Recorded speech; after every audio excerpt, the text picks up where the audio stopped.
What's going on, everyone? Tony Ivanov here with another video lesson, and today I'm going to be covering my a few day trades on penny stocks that netted me around $273 on the day. Not any big wins by any means. I left a lot on the table as one of the stocks I traded around 10 seconds after I sold it shot up another almost $1 per share. So that was pretty unfortunate, but you know, stuff like that happens. Not upset at all though, because I still locked in some nice profits on the day. Here, let me show you my profits real fast. Like I said, nothing big. I took a few trades today. But yeah, so we're gonna get right into that. I traded OSGi and ACHV, I believe the ticker is. But first, as you know, every single day I give away $25, and it goes to the random commenter of the previous video lesson. So we're gonna do that right now. So if you're new to the channel, I appreciate you stopping by. Every single day I make these day trading videos, usually on penny stocks, but I'm starting to do cryptocurrency trading videos as well. And if you want a chance to win $25, all you have to do is leave a like, leave a subscription, and leave a comment down below, and you'll enter into the raffles. So the winner is Fraser Hughes. He says, great vid. Thank you so much for watching. I really do appreciate it. Make sure that you send me a message on YouTube with your PayPal email address, and I'll send it over to you.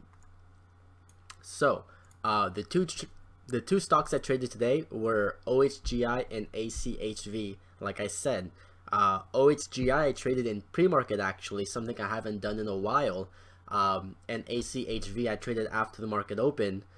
So let's just break down each trade individually, and hopefully you guys can learn something from this. So OSGi actually had some pre-market news, and that's why we had this insane gap up that we did here. So let me just scoot this over here. So OSGi, let's take a look at this news real fast and see exactly why it ran. So One Horizon announces acquisition of 123Wish. So that's great news. Whenever a company acquires another company, that means they have more revenues, more assets, more contracts, and they are just a bigger company. So that's always positive news, especially in the penny stock market. So OSGi also has a low float. I can't remember what the float is off the top of my head. Let me check my Discord real fast.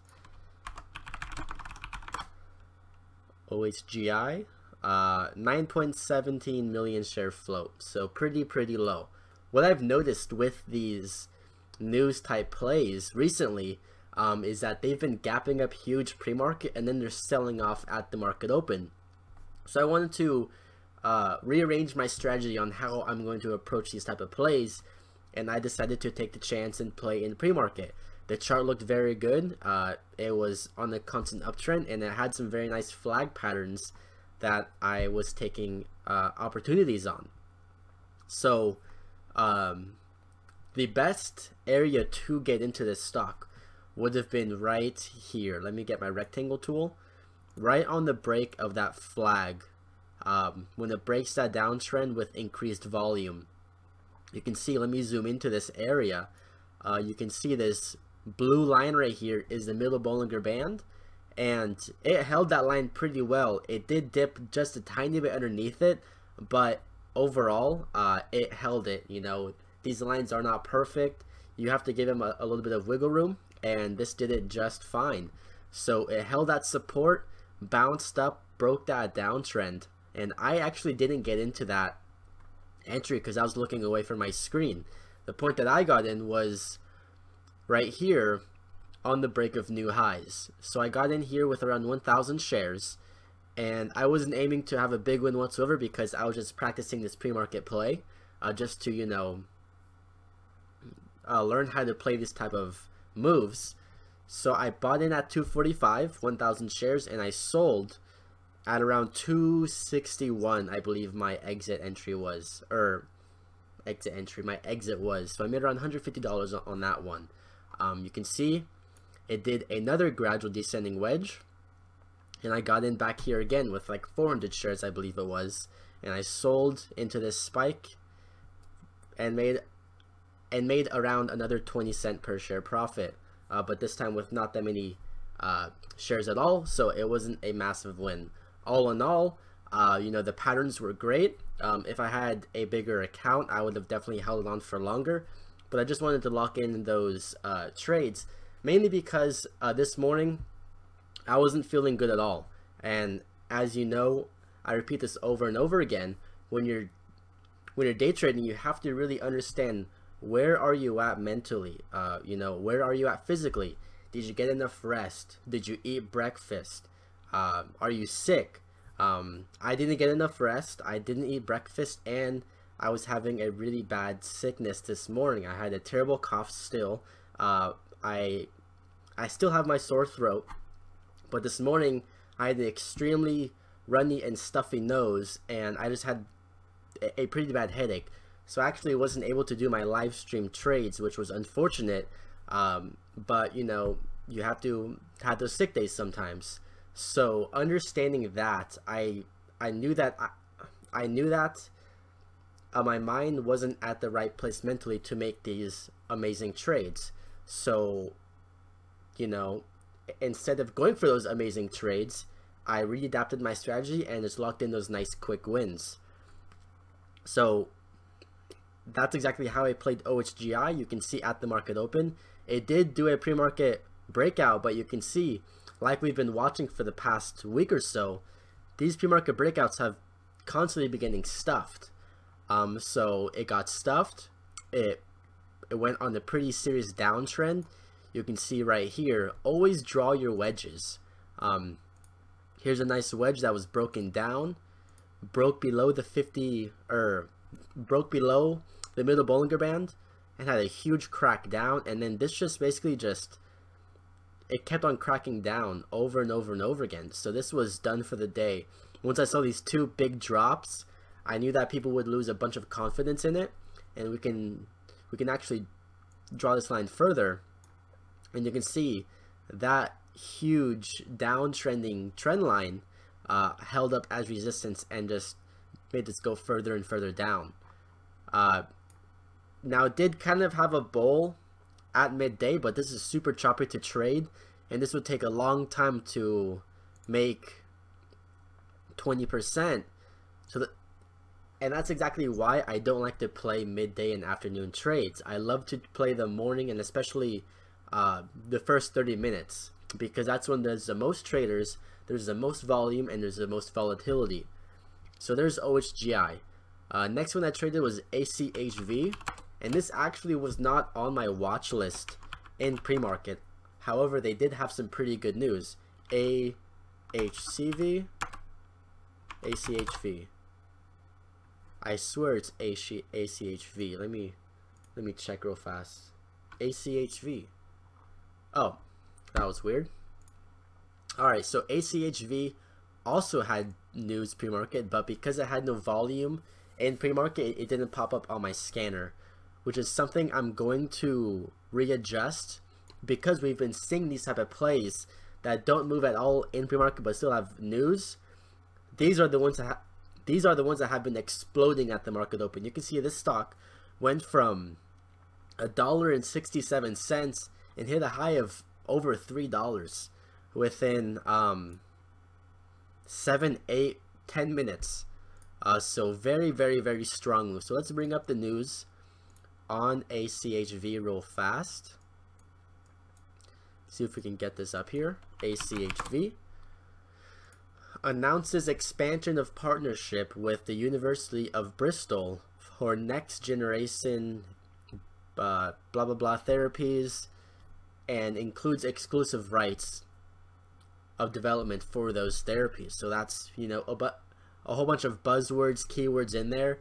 Announces expansion of partnership, includes exclusive rights, and is with a university. So those are all some very nice buzzwords. And this also has a very low float.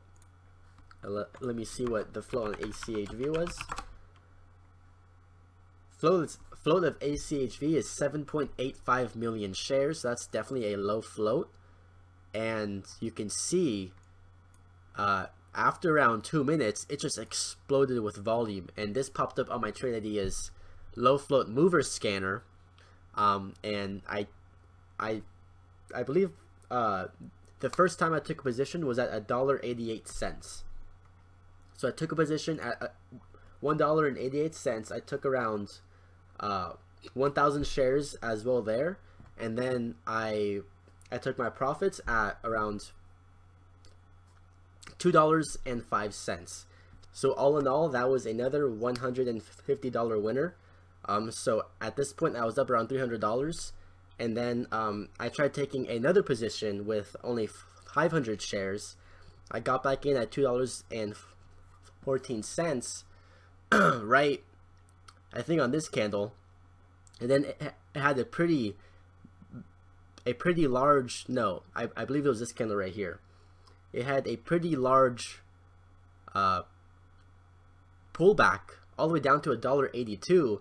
So at that point, I was no longer looking to make a profit, and I was just trying to cut my loss as small as possible. The reason why I did not have a limit order right away down at $1.82 is because the stock still had pretty low volume, so I knew that there would be more buyers who were going to jump in. So I set a limit order at $2.10, and then around a minute later it got hit, and then boom, immediately after that it just exploded in volume. It went extremely high, over $1 per share. So I could have locked in some amazing gains, but I had to reduce my risk and minimize my loss, and because of that last entry I gave back around $33. So all in all, made around $273. In hindsight, of course, I definitely was chasing the stock a little bit. I should have waited until it did some more consolidation and waited until we had a nice big Russian volume, because this was still early on in the move. It was just the first pullback, and the main thing that I didn't realize is this whole time when I was trading it, I didn't look at my news window, so I didn't even know that this stock had news. Only thing I knew that this stock was a low float and it was seeing massive volume. In hindsight, I should have looked at the news window, of course, and if I did look at the news window, I would have recognized the good news and I would have held on for it for much longer, and I would be able to lock in those massive gains. But all in all, I still made $273 in the first 10 minutes of market open, and you know, that's some pretty good money for me. You know, back when I worked at Roundtable, it would take me almost a week to make that much money. So I'm definitely happy that I was able to lock in those gains. I'm definitely going to take these lessons into the future. I definitely have to remember to look at my news window and you know, let the chart breathe a little bit more. So hopefully this lesson was helpful for you guys. I know it has been helpful. I know it has been helpful for me.